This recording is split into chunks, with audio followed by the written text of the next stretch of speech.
가지고 여호와가 누구이기에 라고 하는 제목으로 말씀을 잠깐 나누겠습니다. 얼마 전에 뉴스에 보니까 신문에 보니까 이런 기사가 하나 났습니다. 미국 재미교포인데 35살입니다. 그런데 이분이 미국에서 놀라운 것을 하나 만들었다는 거예요. 뭘 만들었냐 하면 오토바이를 만들었다는 거죠. 오토바이가 뭐가 대단합니까? 그런데 그냥 오토바이가 아니고 오토바이처럼 생긴 자동차를 만든 거예요.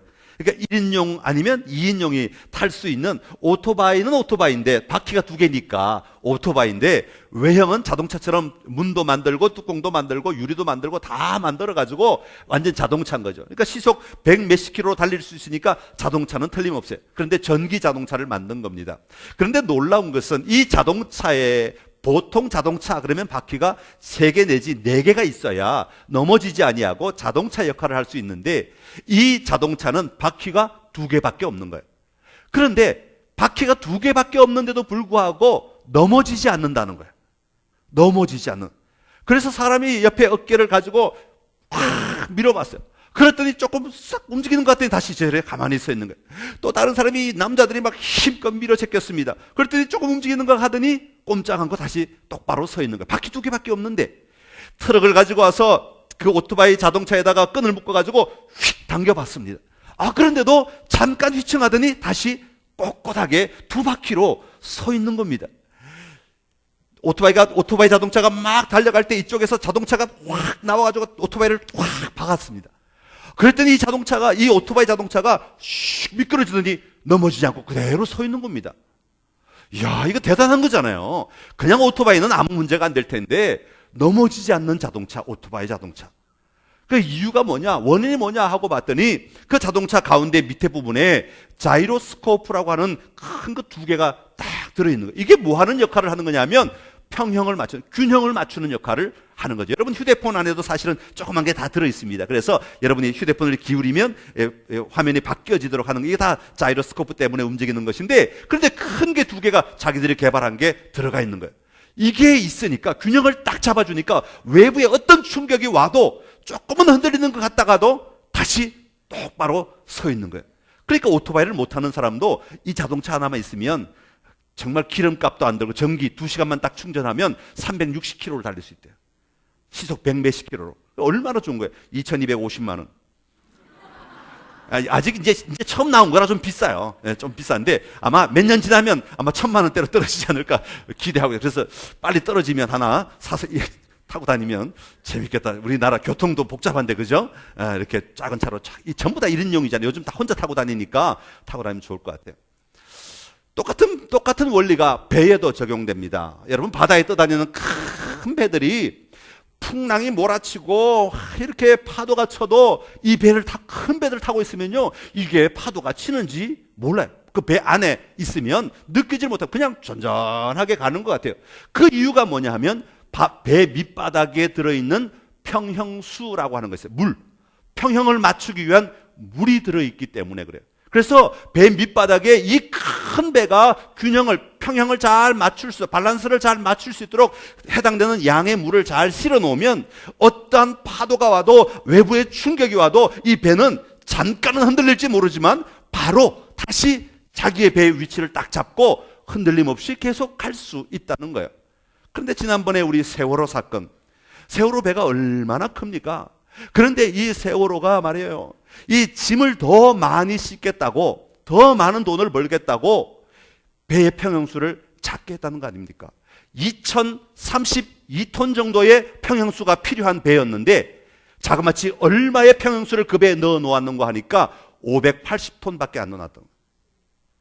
그러니까 이게 그 2032톤의 물이 있어야 배가 어떠한 외부 충격에도 딱 균형을 잡고 있어서 흔들리지 아니하고 넘어지지 않는데 580톤밖에 없으니까 너무 모자라는 거잖아요. 왜 그렇게 작게 넣었어요? 짐을 더 많이 실어서 돈을 더 많이 벌게 하기 위해서, 공간을 더 늘려가지고 돈을 더 많이 벌게 하기 위해서 그렇게 했다는 것 아닙니까? 그러다 보니까 이 배가 그냥 그 회전할 때 넘어질 수밖에 없는 그런 형편에 처하고 말았다고 하는 것이죠. 여러분 믿음의 삶에도 마찬가지입니다. 우리가 믿음의 삶을 살아갈 때 외부의 충격, 엄청나게 있습니다. 여러분, 외부의 충격 없이 살아가는 세상 사람들이 어디 있습니까? 파도 있습니다. 해일 있습니다. 폭풍 있습니다. 이번에 제가 일본 갔을 때도 그 천막을 쳐놨는데 큰 대형 천막을 공학 박사들이 치셨어요. 쳤는데도 태풍이 와가지고요, 집회 전날 밤에 다 날아갔어요. 그거를 밤새도록 다시 만드신 거예요.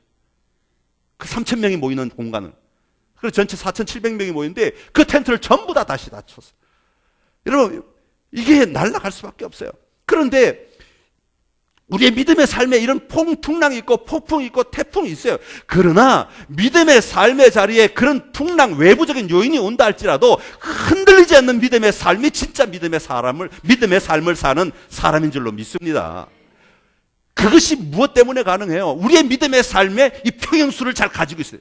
자이로스코프가 든든한 게 우리 속에 들어있어야 된단 말이죠. 충분한 양의 평형수, 물이 있어야 그 배를 움직이지 않게 해주는, 배가 요동치지 않게 해주는 평형수가 우리 안에 있을 때, 믿음의 평형수가 있을 때 우리는 외부적으로 어떤 충격이 와도 넘어지지 아니하고 담대하게 승리할 수 있게 되는 줄로 믿습니다.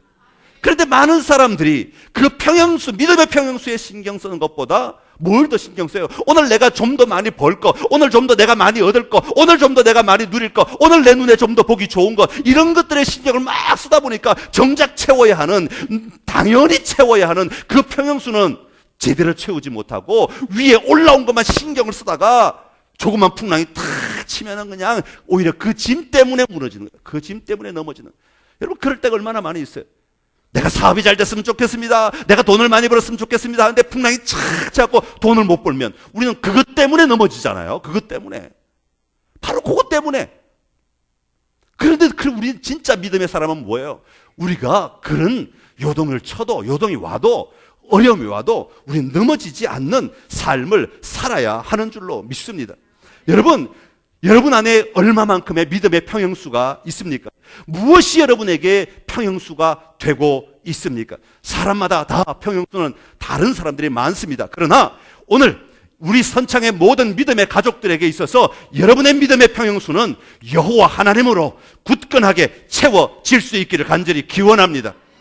여러분은 우리가 믿는 참된 근원이 되시는 여호와 하나님을 분명히 바라보고 인정하고 그분이 내 삶의 자리에 충만하게 있어야 할 만큼 충만하게 임재해 계실 때에, 내 삶을 움직이고 계실 때, 내 삶 속에 역사하고 계실 때 우리는 어떤 외부적인 풍랑이 와도, 어떤 외부적인 어려움이 와도 흔들리지 아니하고 승리하는 믿음의 삶을 살아가게 될 줄로 믿습니다.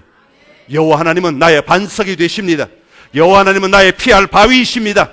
여호와 하나님은 나의 요새가 되십니다. 흔들리지 않는 바위가 되시는 분이십니다. 그러니까 그분이 내 인생의 근원에 있어야 돼요. 저기에 잠깐 있다 없어졌다 또 나타났다 없어졌다 이러면 안 되고 내 밑바닥에, 내 삶의 자리에, 근원에 자리하셔야 하는 것입니다. 자, 그러면 우리가 여호와 하나님으로 가득 채우기 위해서는 여호와 하나님이 누구신가를 잘 알아야 하죠. 그래야 우리가 오해하지 않고 제대로 된 하나님을 우리가 인식하며 살아갈 때 승리할 수 있는 거예요. 많은 사람들이 하나님의 겉모습만 바라볼 때가 참 많이 있습니다.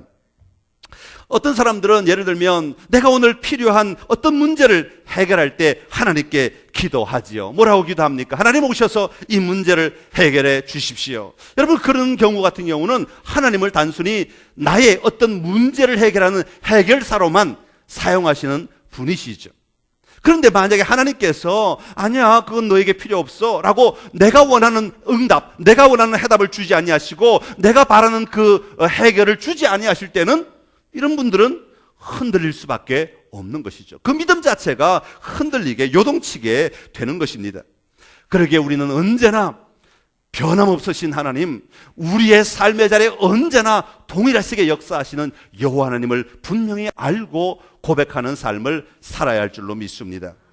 오늘 본문의 배경은 이렇습니다. 아브라함, 이삭, 야곱, 요셉, 이게 창세기의 쭉 이야기죠. 여러분, 야곱이 12아들 가운데 특별히 요셉을 사랑하였습니다. 왜냐하면 성경에 보니까 그가 노년에 낳은 아들이기 때문에 그렇다, 그렇게 이유를 써놨어요. 늦둥이기 때문에 너무너무 사랑스럽다는 거예요. 여러분, 그렇지 않겠어요? 늦둥이 낳으신 분들 이쁘죠? 사랑스럽죠? 깨물어주고 싶죠? 뭔가 막 갖다 자꾸 해주고 싶죠? 예, 늦둥이들이 이뻐요. 많이 나오세요. 아직 안 늦었어요. 늦둥이들이 이뻐요. 예. 늦둥이라 이뻐했단 말이에요. 근데 문제가 생겼어요. 아이 요셉만 이뻐하다 보니까 나머지 형제들이 다 시기하고 질투하는 거예요. 너무 이뻐서 뭘 입혔냐면 채색 옷을 입혔다 그랬어요. 야, 여러분, 채색 옷 입힌 게 뭐가 대수입니까? 말할 수 있지만 다른 형제들은 뭘 했어요? 양을 치는 목동들이었죠. 전부 다. 그 당시 지금은 전부 다 목동들이었으니까 목동들의 옷은 어떻게 했어요? 때때 꽃가리 꽃가옷 입고 양을 치러 간다. 이게 말이 안 되잖아요. 양 치러 가면 다 더러워지잖아요. 냄새 나잖아요. 양의 배설물들 다 지지고 밟고 그냥 옷에 묻히고, 그리고 양 껴안고, 그 양이 여러분, 양 깨끗한 것 같죠? 안 그래요. 이스라엘 가보세요. 양 근처도 가기 싫어요. 너무 더러워. 시커먼 게 막 온갖 그 털이 길다 보니까 그 지역에 있는 온갖 오물은 다 묻히고 다니는 게 양이에요. 너무 더러워. 그런 양을 때로는 껴안아야 되고, 때로는 돌봐야 되고, 때로는 이렇게 뭐 털도 깎아야 되고. 그러니까 그 옷이 얼마나 더럽겠어요. 형제들은 다 그렇게 옷을 더럽게 입고 사는데 유독 요셉만 때때 옷을 입었다. 이 형제들이 사랑하겠어요? 사랑하지 않겠어요? 이 미워할 수밖에 없는 거죠. 시기합니다. 질투합니다. 그래서 어떻게 해요? 팔아버리죠. 애굽의 노예로 팔아버립니다. 그럴 때 제일 먼저 어디로 갑니까? 애굽의 바로의 종 보디발, 시위대장 보디발의 집으로 갑니다. 보디발의 집에서 일을 하게 되는데, 여기서도 순탄한 일이 아니죠. 보디발의 아내가 유혹을 하는 거야. 요셉이 너무 잘생겼어. 어릴 때부터 너무 고귀하게 자라다 보니까 귀태가 재르르 흘렀던 것 같아요. 그러니까 이 보디발 아내가 유혹을 한단 말이죠. 그러니까 보디발의 아내가 유혹할 때 요셉은 거부하고 도망을 치지만, 이 여자의 말 한마디로 말미암아 요셉이 부당하게 감옥에 갇히게 되는 거예요.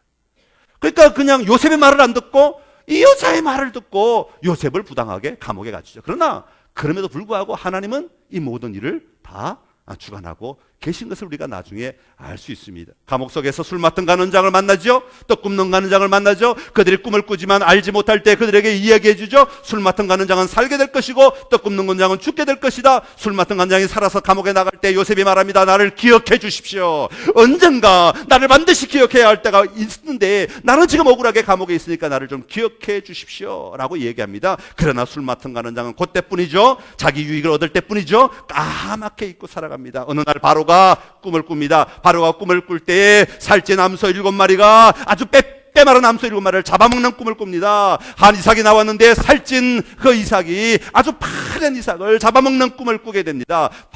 바로가 모든 술객들을 다 불러서 이 꿈이 무엇을 가리키느냐 알아내라 묻지만 아무도 대답하는 사람이 없습니다. 그때에 술 맡은 간원장이 맞다. 감옥에서 내 꿈을 해석해준 요셉이라는 사람이 있습니다. 바로가 듣고 불러내라, 데려와라 말합니다. 그리고는 요셉이 그 앞에서 이렇게 말합니다. 이 꿈은 7년 풍년과 7년 흉년에 관한 이야기입니다. 그러니 왕이여 7년 풍년을 잘 준비하셔서 흉년의 때를 대비하시면 이 나라가 망하지 아니하고 승리할 수 있습니다. 이야기합니다. 그때에 그 이야기를 다 들은 바로가 이렇게 고백합니다. 진짜 얘기는 이겁니다. 창세기 41장 38절에서 40절의 말씀 우리 한번 같이 읽겠습니다. 바로가 그의 신하들에게 이르되 이와 같이 하나님의 영에 감동된 사람을 우리가 어찌 찾을 수 있으리요 하고 요셉에게 이르되 하나님이 이 모든 것을 내게 보이셨으니 너와 같이 명철하고 지혜 있는 자가 없도다. 너는 내 집을 다스리라. 내 백성이 다 내 명령에 복종하리니 내가 너보다 높은 것은 내 왕자뿐이니라. 아멘. 할렐루야. 여러분, 애굽 왕 바로가 하는 말입니다. 이게 이제 이스라엘 백성들 요셉의 자녀 뭐 이런 사람들이 하는 얘기가 아니라 애굽 왕 바로가 신하들에게 지금 하고 있는 이야기입니다. 하나님의 영에 감동된 사람을 우리가 어찌 찾을 수 있겠는가? 하나님이 이 모든 것을 내게 보이셨으니 얼마나 놀라운 이야기입니까? 요셉을 바라볼 때 요셉 자신만 바라보는 것이 아니라 요셉에게 역사하신 여호와 하나님을 함께 바라보고 있고 그 하나님을 고백하고 있는 것입니다. 요셉의 지혜 가운데 역사하신 여호와 하나님, 요셉의 삶 가운데 역사하신 여호와 하나님을 볼 수 있었던 것이죠. 그랬기에 그 여호와 하나님의 돌보심을 받고 있는 요셉이나 그 가족을 다 내려오라 그래서 애굽에서 땅을 주고 여기서 당신들 하고 싶은 대로 하고 누리고 싶은 대로 누리며 사십시오라고 허락해 주었던 것입니다. 그런데 400여 년이 지났습니다. 출애굽기로 넘어가죠. 그때에 이제 왕이 또 이제 새롭게 바뀌었는데 이 왕은 요셉을 알지 못하는 왕이 일어났다, 그렇게 말합니다. 여러분, 아까 창세기 마지막 부분에 나온 이야기와 출애굽기 전반부에 나오는 이야기를 비교하면 요셉을 알 때 누구를 아는 거예요? 여호와 하나님을 아는 것이고, 요셉을 알지 못할 때 누구를 모르는 거예요? 여호와 하나님을 알 수도 없고 인정할 수도 없는 상황이 되었다고 하는 것을 이야기하고 있습니다. 요셉을 알지 못하기 때문에 단순히 겉으로 드러난 이스라엘 사람들의 숫자가 많아진 것을 보고는 애굽 사람들이 두려워하기 시작합니다. 야, 저들이 우리를 공격하면 어떡하나, 저들이 우리를 억압하면 어떡하나, 저들이 우리의 모든 땅과 재산들을 빼앗으면 어떡하나 염려하기 시작하죠. 그래서 그들이 취한 행동이 무엇입니까? 이스라엘 백성들을 억압하기 시작합니다. 강제 노역을 시키기 시작합니다. 종으로 삼았습니다. 노예로 삼았습니다. 더 어렵게 더 압박을 가하면서 고달픈 삶을 살게 하였던 것입니다. 그때 하나님께서 모세를 부르시죠. 그래서 모세로 하여금 그 백성들을 구원하라고 사명을 맡기십니다. 그때 모세가 아론과 함께 바로에게 갑니다. 그 바로에게 간 장면이 출애굽기 5장 1절에 나오고 있습니다. 우리 1절 말씀 같이 읽겠습니다. 이스라엘의 하나님 여호와께서 이렇게 말씀하시기를 내 백성을 보내라. 그리하면 그들이 광야에서 내 앞에 절기를 지킬 것이니라 하셨나이다. 아멘. 이스라엘의 하나님 여호와께서 자신의 백성을 내보내라고 말씀하셨습니다 라고 바로에게 이야기를 한 겁니다. 그랬더니 바로가 어떤 반응을 보였냐면 아주 놀라운 반응을 봅니다. 2절에 이렇게 말합니다. 시작. 바로가 이르되 여호와가 누구이기에 내가 그의 목소리를 듣고 이스라엘을 보내겠느냐? 나는 여호와를 알지 못하니 이스라엘을 보내지 아니하리라. 참, 바로가 뭐라고 그래요? 여호와가 도대체 누구야? 여호와가 도대체 누구길래 내가 그 사람 말을 들어야 돼? 내가 그 양반 말을 들어야 돼? 나는 그 양반을 알지 못하니 그의 말을 들을 필요도 없다. 그렇게 말하고 있는 거예요. 정말 놀라운 이야기죠. 내가 이스라엘을 내보내지 않겠다. 그 이유는 내가 여호와를 알지 못하기 때문이다 라고 하는 것입니다. 사랑하는 성도 여러분, 오늘 여러분의 삶의 자리에 하나님의 말씀에 어떻게 반응하며 살아가고 있습니까? 하나님이 말씀하실 때 예 하나님 제가 순종하겠습니다. 예 하나님 그 말씀을 내가 듣겠습니다. 예 내가 하나님 말씀대로 살겠습니다. 여러분 정말로 그렇게 고백하며 살아가고 계십니까? 아니면 하나님이 누구시기에 내가 이렇게 하려고 하는데 이 일을 간섭하느냐? 나는 내 마음대로 하겠다. 나는 내가 원하는 대로 하겠다. 나는 내 뜻대로 하겠다. 혹시 그렇게 이야기하고 있지나 않으십니까? 하나님은 끊임없이 우리에게 말씀하십니다. 하나님은 끊임없이 우리에게 나타나십니다. 하나님은 끊임없이 우리의 삶을 이끄십니다. 하나님은 끊임없이 우리의 삶을 인도하시는 하나님이십니다. 그런데 그 하나님을 인정하지 못하고 그 하나님이 정말로 내 삶의 평형수가 되셔서 흔들리지 않도록 든든하게 내 안에 채워져 있지 않으면 여호와가 누구이기에? 여호와가 뭐 그리 대단하다고? 아유 교회 안 나가면 그만이지. 내가 하나님 안 믿으면 그만이지. 그 하나님이 뭐가 그렇게 대단한 분이라고? 그 하나님이 뭐가 그렇게 위대하신 분이라고? 그 하나님이 내 인생에 뭐가 해준 일이 뭐가 있다고? 내가 이때까지 살아가면서 하나님이 나한테 나타나신 적 한 번도 없고 내 기도 한 번도 들은 적 없는데 그 하나님 도대체 누구라고? 바로와 같은 고백을 할 수도 있다는 겁니다. 사랑하는 성도 여러분, 다시 한번 오늘 나는 여호와니라 말씀하시는 하나님의 음성을 들을 수 있는 은혜가 여러분에게 있기를 간절히 기원합니다.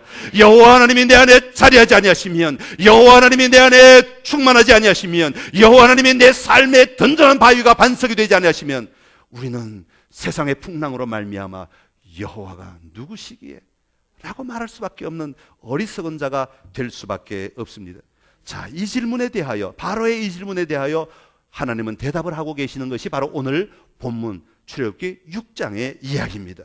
6장 2절에 하나님은 뭐라고 대답하십니까? 나는 여호와니라. 한번 따라합시다. 나는 여호와니라. 성경에 5,000여 번이 나오면 5,000 몇백 번이 나오는데요. 이 여호와란 말은 무슨 뜻이 있냐면 스스로 있는 자다 그런 의미가 담겨져 있습니다. 여러분, 이 말씀은 출애굽기 3장에 나오죠. 물론 창세기부터 나오긴 합니다만은 구체적으로 나온 것은 출애굽기 3장에 떨기나무 아래서 모세가 그 떨기나무 아래서 여호와를 만났을 때 그때 하나님께서 스스로 자기 이름을 이야기해 주시는 장면입니다. 출애굽기 3장 13절의 말씀 같이 읽겠습니다. 시작. 모세가 하나님께 아뢰되 내가 이스라엘 자손에게 가서 이르기를 너희의 조상의 하나님이 나를 너희에게 보내셨다 하면 그들이 내게 묻기를 그의 이름이 무엇이냐 하리니 내가 무엇이라고 그들에게 말하리이까. 자, 여기 보면 그 사람들이 묻는다는 거예요. 뭘 묻느냐 하면 그 이름이 뭐냐 하고 묻는다는 거예요. 그 하나님의 이름이 도대체 뭐냐. 여러분, 하나님의 이름을 왜 묻겠어요? 이게 애굽의 사상에 젖어 있는 사람들의 모습이라는 겁니다. 애굽에는 신들이 많아요. 그러다 보니까 신들마다 이름을 다 지어놨어요. 그래서 그 이름을 알아야 그 신이 어떤 신인지를 알 수 있는 거죠. 그래서 그 신의 이름을 묻고 있는 겁니다. 그러니까 아직도 여호와 하나님을 제대로 알지 못하는 이스라엘 백성들의 모습인 것을 모세가 하나님께 말하죠. 자, 3장 14절의 말씀입니다. 시작. 하나님이 모세에게 이르시되 나는 스스로 있는 자이니라. 또 이르시되 너는 이스라엘 자손에게 이같이 이르기를 스스로 있는 자가 나를 너희에게 보내셨다 하라. 아멘. 할렐루야. 많은 사람들은 하나님의 이름을 묻고 있습니다. 왜냐하면 사람들이 우상을 만들고 형상을 만들어 놓고 거기다 이름을 붙여놨기 때문에 이름을 알면 왜 만들었는지 안단 말이죠. 그런데 하나님은 사람들이 이름을 붙인 존재가 아니라, 사람들이 만든 존재가 아니라, 사람들이 세워가지고 이름을 붙여놓고 의미를 붙여놓은 존재가 아니라 하나님은 스스로 계시는 분이시다. 그렇게 말씀하고 있습니다. 여러분, 이것은 굉장히 중요한 이야기입니다. 인간의 한계 아래 머물러 계신 하나님이 아니라 인간의 한계를 뛰어넘으시는 하나님의 모습입니다. 우리의 제한 안에 가두어 있는 하나님이 아니라 우리의 제한을 벗어나시는 하나님이시고 우리의 모든 인류의 삶을 다스리시는, 온 우주의 삶을 다스리시는 하나님이시라고 하는 것을 이야기하고 있습니다. 다시 말하면 하나님은 어떤 것에 의하여 만들어지는 존재가 결코 아니라고 하는 것입니다. 여러분, 이 탁자도요, 원재료가 있어야 만들어지는 거예요. 아무것도 없는데 이 탁자가 뿅 하고 나타나는 거 아닙니다. 이게 무슨 플라스틱 원재료가 있겠죠? 이것들이 모여서 만들어지는 거예요. 있어야 만들어지는 거예요. 이 스피커 뭔가 쇠붙이도 있고 뭐도 있어야 이 스피커가 만들어지는 거예요. 이 바닥에 있는 카페트 그냥 만들어지는 거 아니에요. 원재료가 있어야 그것으로 말미암아 만들어지는 것들입니다. 그러나 우리 하나님은 어떤 원재료에 의하여 만들어진 존재가 아니라고 하는 것입니다. 스스로 계신 분이다. 스스로 있는 분이라고 말씀하고 있습니다. 그러기에 우리의 한계 가지고 스스로 계신 분을, 스스로 있는 분을 다 알 수는 없어요.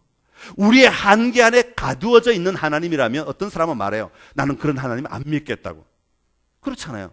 우리가 생각할 수 있는 만큼만 생각하고 우리가 할 수 있는 일만큼만 하시고 우리가 가능한 일만 하실 수 있는 하나님이라면 그게 어떻게 하나님이 될 수 있겠어요? 우리가 상상할 수도 없는 영역에서도 여전히 일하고 계시는 하나님이시기에 이분은 우리가 믿을 수 있는 가치가 있는 위대하신 하나님이라고 하는 것입니다. 그래서 C.S. 루이스라고 하는 분은 이렇게 말합니다. 하나님에 대한 내 생각, 즉 나에 의하여 길들여진 내 생각, 나에 의하여 길들여진 내 생각은 하나님이 아니다. 그렇게 말하고 있습니다. 내 생각을 뛰어넘는 분이 하나님이시고 내 상황을 뛰어넘는 분이 하나님이십니다. 왜냐하면 그분은 어떠한 물질에 의하여 만들어지신 분이 아니라 스스로 계신 분이시기 때문에 그렇습니다.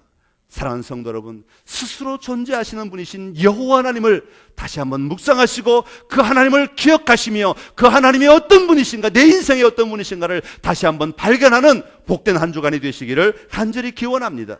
그럴 때 그 하나님이 우리의 삶의 자리에 놀라운 일을 이루어 가실 것입니다. 오늘 성경에 보면 그 하나님이 하신 일들을 계속해서 말씀하고 있습니다. 시간이 없기 때문에 제가 본문만 가지고 이야기하겠습니다. 3절에 보면 내가 아브라함과 이삭과 야곱에게 전능의 하나님으로 나타났다. 우리 하나님은 누가 불러서만 생기는 존재가 아니라 스스로 나타나시는 분이십니다. 그리고 4절에 보면 그 땅을 그에게 주기로 그들과 언약하였느니라. 무언가를 우리에게 주기를 약속하시면 반드시 이루시는 하나님이시고 그 일이 완성될 때까지 감당하시는 하나님이시라고 말씀하는 것이죠. 5절에 보면 신음소리를 내가 들으시는 하나님이라고 말씀합니다. 그리고 그 언약을 언제나 기억하시는 하나님이라고 말씀하고 있습니다. 6절에 보면 나는 여호와라 너희를 빼낸다. 고통 가운데서 빼내시는 분이 하나님이십니다. 6절 마지막에 너희를 속량하여 죄에서 건져내시고 고통 가운데 건져내시고 노예의 삶에서 건져내시는 분이시다. 그렇게 말씀하십니다. 7절에 보면 하나님께서 스스로 계시면서 하시는 궁극적인 목적을 말합니다. 너희를 내 백성으로 삼고 나는 너희의 하나님이 되리라. 오늘 여러분 하나님의 백성이심을 믿으십니까? 여러분 하나님의 백성을 믿고 살아가십시오. 여러분 대한민국 백성임을 모르면 우리는 혼란이 많이 와요. 그죠? 내 존재감이 상실되면 내 존재가 어디에 속속되는지를 모르면 우리는 굉장히 갈등을 많이 하게 돼요. 여러분 내가 하나님 나라의 백성임을 인정하며 살아갈 때 거기에 하나님의 역사를 경험하고 누릴 수 있는 놀라운 은혜도 함께 임하게 될 줄로 믿습니다. 오늘 여러분의 삶에 스스로 계신 하나님 여호와 하나님이 충만하게 임하셔서 여러분의 삶의 자리에 어떤 풍랑이 와도 어떤 요동이 쳐도 그 하나님으로 말미암아 스스로 계시는 그 무한하시고 영원하신 하나님으로 말미암아 그 전능하신 하나님으로 말미암아 넉넉히 승리하는 선창의 모든 가족들이 다 되시기를 간절히 기원합니다. 기도하겠습니다. 살아계신 여호와 하나님 은혜를 감사합니다. 스스로 계신 분이셔서 너무너무 감사합니다. 아버지 우리는 모두 다 피조물입니다. 그렇게 제한 안에 살아가고 연약함 안에 살아갈 수밖에 없고 갇혀진 삶을 살아갈 수밖에 없습니다. 그러나 스스로 계신 여호와 하나님은 이 땅 모든 것을 만드시고 운행하시고 다스리시고 통치하시는 하나님이신 줄로 믿습니다. 우리의 삶의 자리에 그 여호와 하나님을 분명히 고백하며 그 여호와 하나님을 분명히 모시고 살아가는 우리의 복된 삶이 되게 하여 주시옵소서. 그리하여 세상의 어떤 풍랑이 우리에게 닥친다 할지라도 그 여호와 하나님으로 말미암아 담대하게 승리하여 하나님을 누릴 뿐 아니라 하나님의 나라의 백성으로서 앞장서 나아가는 용사들이 되게 하여 주시옵소서. 예수님의 이름으로 기도드리옵나이다. 아멘.